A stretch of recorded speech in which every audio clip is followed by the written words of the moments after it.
비교에 집착하지 마라. 비교 자체가 나쁘지는 않은데 비교를 과하게 하거나 비교하는 방식이 좀 왜곡돼 있으면 공부에 상당히 많이 방해가 돼요.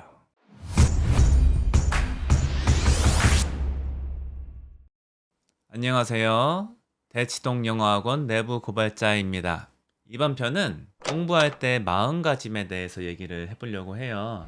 어떻게 보면 굉장히 추상적이고 실용성이 좀 떨어진다고 느끼시는 분들도 있을 것 같은데, 가르치는 횟수가 더 많아질수록 느끼는 게 뭐냐면은, 선생님들은 실은 기술적인 거는 3, 4년 정도 지나면은 거의 채워지고 그 다음엔 발전이 별로 없다 이렇게 보거든요. 그러면은 그 이후에 연륜이 쌓이면서 나아지는 게 뭐냐, 이 아이들의 마음을 잡아주는 거는 연차가 쌓일수록 능력이 높아지는 것 같아요. 이게 실은 교육이다.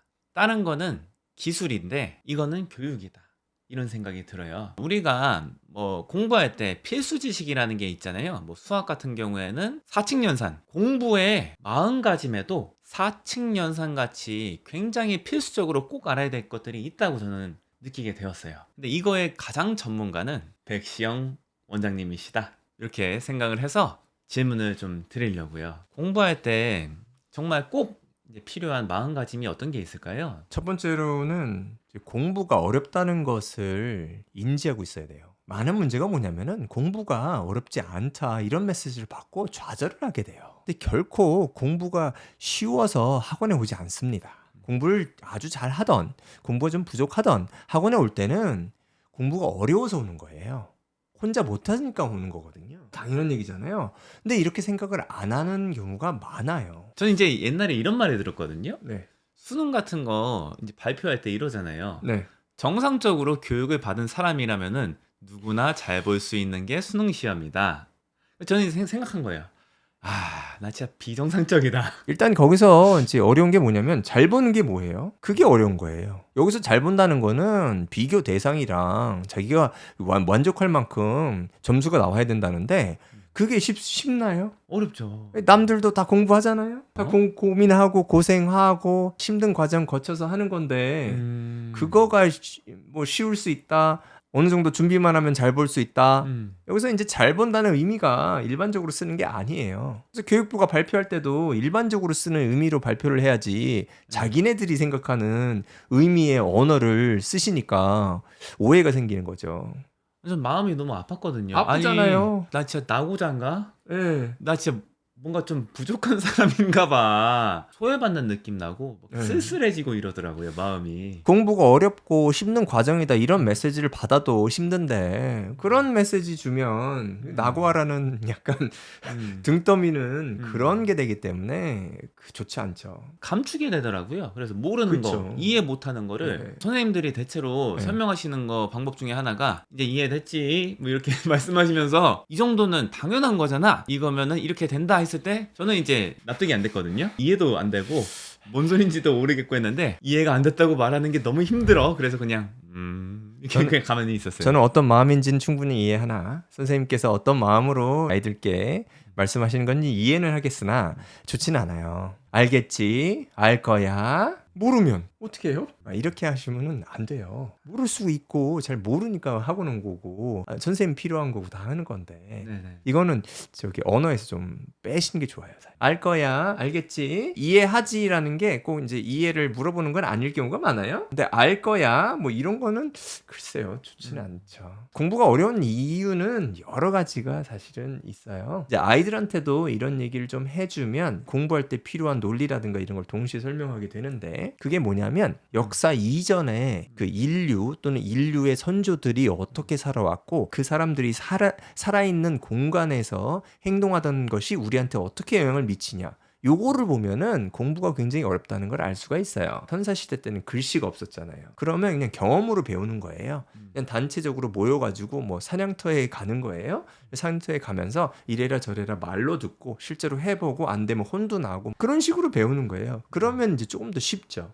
그런데 저희처럼 글자를 기반으로 하는 이 배움은 없었잖아요. 글자로 대부분의 사람들이 배우기 시작하는 거는 정말로 최근 일이에요. 100년조차 안 됐어요. 대부분의 사람들이 글을 읽게 되고 글을 통해서 이제 교육을 받는다. 이거는 굉장히 인류의 역사에서 최근 일이고 우리 몸과 마음이 두뇌가 이 글씨를 읽고 이렇게 만들어진 게 아니잖아요. 인간으로 태어났으니까 당연히 글을 읽고 논리적으로 사고를 하고 그렇지 않다니까요. 인간으로 태어났으니까 당연히 사냥을 하고 그룹에 들어가서 거기서 눈칫밥을 먹으면서 생활하는 게 당연한 것이지. 이 앉아가지고 글씨 읽는 게 이게 쉽나요? 너무나 어려워요, 사실은. 제가 경험을 했어요. 네. 사춘기 되면서 저는 이제 책을 워낙 좋아했으니까 취미가 책 읽기였어요, 어렸을 때는. 그러다가 중학교에 딱 가니까 이게 아닌 거예요. 관심사가 많아지고 집중이 안 돼요. 그러면 어떻게 생각했습니까? 아, 내가 뭐 잘못이 있나?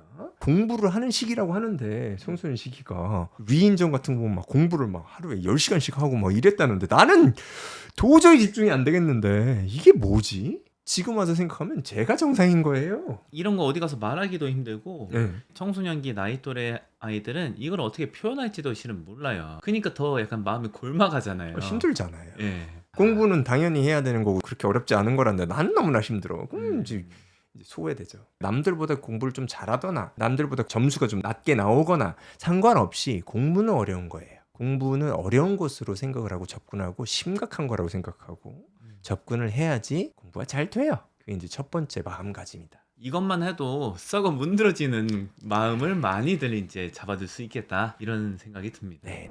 또 약간은 아이들 마음을 약간 다잡아줄 수 있는 그런 게 있을까요? 비교에 집착하지 마라.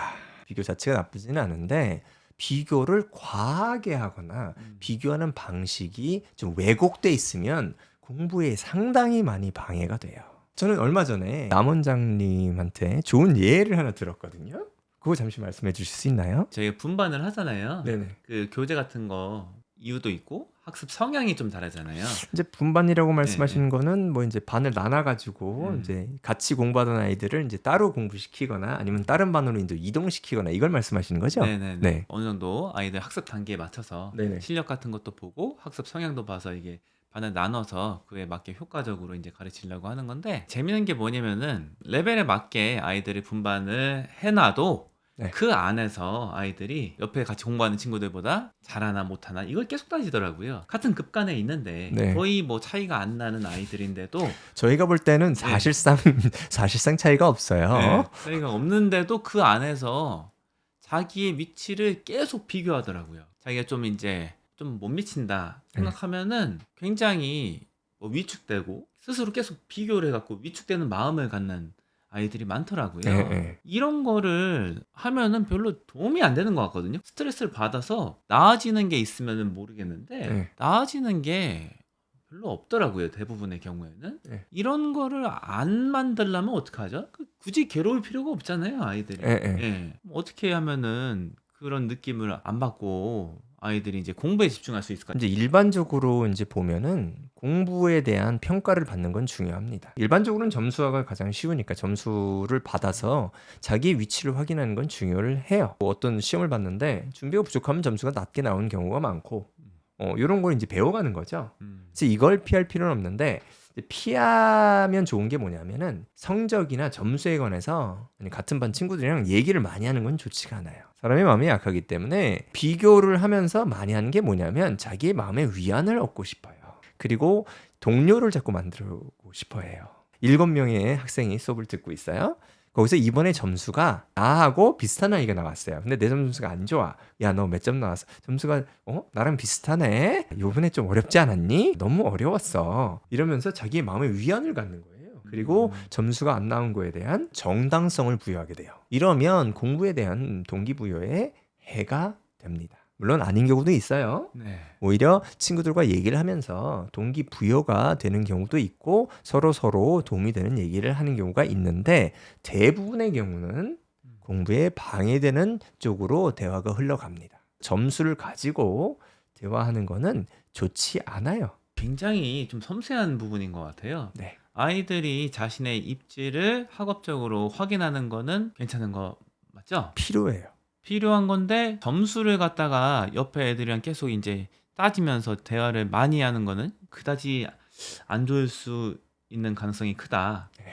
그럼 이거를 어떻게 가이딩을 해주면 좋을까요? 이거 거 되게 미묘한 그런 포인트인 것 같아요. 선생님의 입장이라고 하면 저 같은 경우는 다 그냥 얘기를 해줘요. 너는 몇 점, 너는 몇 점. 아니면 그냥 부르라 그래요, 점수를. 그래서 다 알게 해요. 가능한 한 다 알게 하고 네. 거기서 지금 말을 하기 시작해요. 바로 얘기를 하는 경우가 많아요. 어. 자기가 점수가 좋거나 나쁘거나 하면 서로 얘기를 해가지고 여러 가지 안 좋은 것들을 하려고 그래요. 수업 시간 내에서도 그래요. 그러면 바로 이제 끊어주는 게 중요해요. 점수는 네가 스스로 판단을 하는 거니까 거기에 대한 코멘트는 달지 말자. 이렇게 하면 대부분의 아이들은 얘기 안 해요. 이해를 해요. 말 안 듣고 계속 얘기하는 애들이 있잖아요. 요거 한두 번 얘기하면 그 점수가 좀 더 이상 얘기 잘 안 해요. 수업 시간 내에서는 최소한. 그럼 아이들이 받는 메시지는 뭐냐면 쉬는 시간이나 밖에 나와서도 좀 적게 얘기를 하게 돼 있어요. 아, 이거는 뭐 말하면 안 되는 건가 보다. 이런 식으로 받아들이기 때문에 제가 이제 관찰한 경우는 이제 많이 그런 걸 얘기를 안 하게 되죠. 우리 운동할 때도 벤치프레스라고 하죠. 옆에 사람이랑 자꾸 비교하고 싶거든요. 사람이 계속 그런 성향이 있나 봐요. 주변 사람이랑 비교를 하고 싶나 아, 봐요. 그거는 당연한 심리예요. 네. 각자 자기가 들 수 있는 무게가 있잖아요. 자기가 뭐 50kg밖에 못 드는데 갑자기 막 100kg짜리 바벨을 이렇게 올려놓으면은 깔아뭉개져 갖고 얼굴에 다 뼈 함몰되고 이런 사람들 많잖아요. 그거에 비유를 하자면은 자기가 들 수 있는 무게가 자기 현재 상황이 어디인지를 아는 건 중요하다. 내 한계가 50kg구나. 100kg 갑자기 되면 나는 다치는구나. 이걸 아는 건 중요하다. 나는 50kg고 옆에 친구는 뭐 80kg를 들면은 그거를 계속 비교하면서 거기 막 얽매여서 네. 집착할 필요는 없다. 뭐 네, 이런 그렇죠. 느낌인가요? 그리고 이제 말씀드리고 싶은 거는 비교를 이제 부모님이 하기 시작하면은 굉장히 힘들어져요. 그런 표현이 있었는데 엄마 친구의 아들 뭐 이런 표현이 있잖아요. 네. 그렇게 이제 비교를 하게 되면 음. 이제 비교 대상은 주로 잘하는 아이거나 뭐 잘 되는 사람들이랑 비교를 하게 돼요. 그러면 이제 힘들어지는 거예요. 아이의 특성이 있어서 어떤 이유 때문에 지금 공부가 뭐 좀 안 된다. 다른 아이들보다 점수가 낮다고 하는데 네. 그거를 그냥 단순히 비교를 해가지고 너는 왜 그러니 뭐 이런 식으로 말씀을 하시게 되면은 아이들은 그게 습관처럼 돼가지고 다른 아이들이랑 그렇게 하는 거예요. 공부뿐만 아니라 다른 것도 뭐 외모를 비교할 수도 있고 뭐 운동도 그렇고 뭐 여러 가지 비교할 수 있잖아요. 요즘에 그 SNS 많이 해가지고 사람들 불행한다 그러잖아요. 사람들이 보통 뭐 자기가 뭐 예쁜 사람만 사진 올리고 막 이러니까 네네네. 부자만 뭐 보여주고 그럼 불행해지잖아요. 그럴 필요가 없잖아요. 그렇게 비교할 필요 없다. 대부분의 경우에는 이걸 피하게 되는 것 같아요. 공부 자체를 피하고 내가 열심히 했는데 점수가 안 나온다는 게 이제 밝혀지면은 나는 약간은 지적 능력이 떨어지는 사람이구나 이런 식으로 증명이 되는 것 같아서 아예 그냥 공부에 관심이 없는 척을 해버린다든가 네. 다른 거에 막 관심을 이렇게 쏟는다든가 네. 이렇게 되는 거. 여러 가지 좀 안 좋은 게 좀 많아요. 네. 괴로운 마음을 피하기 위해서 두뇌를 쓰는 거예요. 그러면 이제 공부에 방해되는 여러 가지가 있어요. 예전에 말씀하신 저기 셀프 핸디캐핑 예, 이런 셀프 거, 핸디캐핑. 그런 게 그때 나오는 거군요. 예, 제가 이제 관심 있어가지고 가장 많이 공부한 건데 설명 좀 해주시면 좋을 것 같아요. 이게 뭔지 알아야지 우리가 좀 막을 수 있잖아요. 이게 핸디캡이라고 하면은 어떤 이제 장애죠. 장애처럼 자기의 능력을 이제 줄이는. 근데 그걸 스스로 하게 되는 거예요. 그걸 왜 스스로 하죠? 이상하잖아요. 네. 잘하고 싶을 텐데 그게 네. 왜 그러냐면은 잘하고 못하는 거는 오래 걸려요. 그게 자신이 없어요. 그 노력을 할 자신이 없으니까 그러지 말고 내 마음을 다스리자. 내 마음을 위안을 해야겠다 해서 마음을 위안을 할 수 있는 이제 수단 방법을 다 동원하는 거죠. 시험 보기 직전에 공표를 합니다. 나 공부 안 했어? 나 어저께 잠 많이 못 잤고 지금 컨디션 너무 안 좋아. 나 시험에 망할 거야. 그리고 시험을 봅니다. 그러면은 마음은 편해요. 시험을 망했어요. 아이가 판단할 때 망했어요. 예상한 대로 난 망했다. 그래서 크게 데미지가 없어요. 그래서 이런 식으로 하는 거예요. 이렇게 벌써 하게 되면 암시 효과라고 해서 자기 자신한테 주문을 외우는 거잖아요. 점수가 안 나와요. 그리고 이런 식으로 몇 번 하면 마음이 이렇게 아프지 않네. 공부할 마음이 덜 생기죠. 결과를 보고 점수가 안 좋네. 좀 더 열심히 노력해야지 이런 마음이 들어야 되는데 그냥 예상한 대로야. 그리고 자꾸 이제 핑계를 만드는 거죠. 공부를 안 했어. 그럼 공부를 안 한 이유는 참주면 돼요. 오늘 컨디션이 안 좋아. 친구랑 무슨 얘기를 했는데 기분이 나빴어. 어머님이 동생이 집에 있는 강아지가 한두 끗도 없습니다. 다 들은 얘기예요. 수업하면서. 네네. 그리고 논문을 읽어보면 더 황당한 얘기가 많아요. 더 안 좋은 예들이 많습니다. 잘 못한다고 생각하는 네. 애들에만 국한되진 않는 것 같아요. 제가 이거를 어느 학생들한테도 느꼈냐면은 외고나 과학고 이런 학생들도 이걸 하고 있더라고요.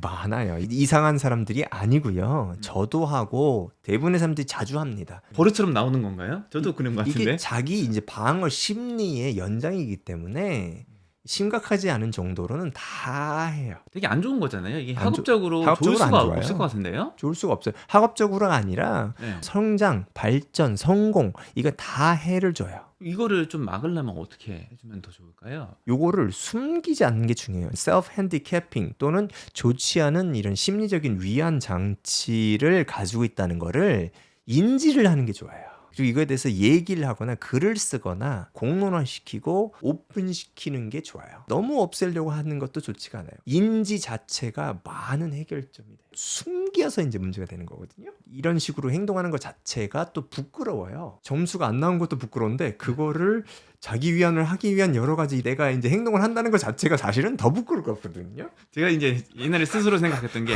아, 나 왜 이렇게 찌질하지? 그렇죠. 그렇기 때문에 또 숨기고 싶어요. 그러지 네. 말고 인간으로서 이제 이럴 수 있잖아요. 모든 사람이 다 이렇게 한다니까요. 이런 식으로 오픈해야지 적어지지. 잘못했어. 하지 마. 이렇게 계속 하잖아요. 그럼 자꾸 숨기고 더 늘어날 가능성이 높아요. 이해를 해주는 게 좋아요. 아이 그럴 수 있어. 네가 그럴 이유가 있겠지. 남들 앞에서 창피했을 수 있지. 하지만 이거는 도움이 되고 이거는 도움이 안 된다. 이걸 얘기하고 그러면 조금씩 자기가 알아서 바뀌어가는 경우가 있고 그렇지 않고는 이제 고쳐지지가 않아요. 더 안 좋아지죠. 성인이 되면 될수록 이게 더 커지거든요.